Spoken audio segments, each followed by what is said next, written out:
สา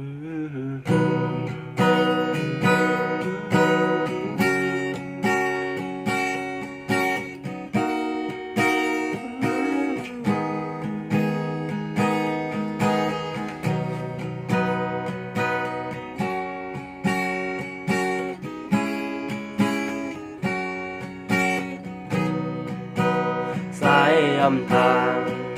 เตไลมือฮอดเฮินสู่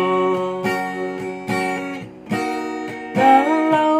ตัวอีเปหังดีโอ้เจ้าปีติดห้อยซอมสู่ตามคำซ้ำเตมีหุบมองไป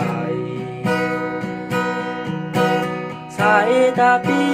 เลต่างนางหุ่มทางเส้นเดียวกันปันเฮาเซอใส่เฮาเลยเมากอบสู่นางงอย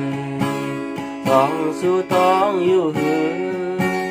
วันใส่เมื่อทบสู่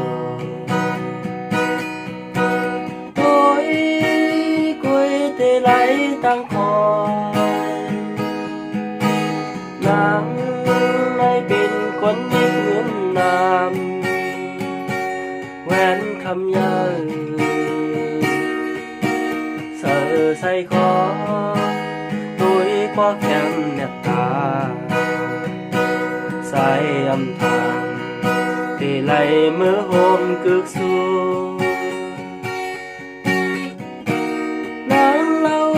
ป้อมโดยที่สู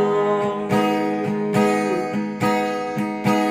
โอ้เสือสูบ่มีที่อยู่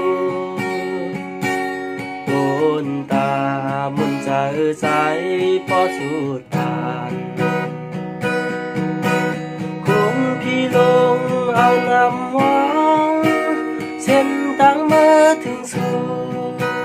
สังว่าคุณสิกยาทำเขาก็ยานางงอยเตเฮาอ่านกว่าถึงอ่องโอ้โหใจสู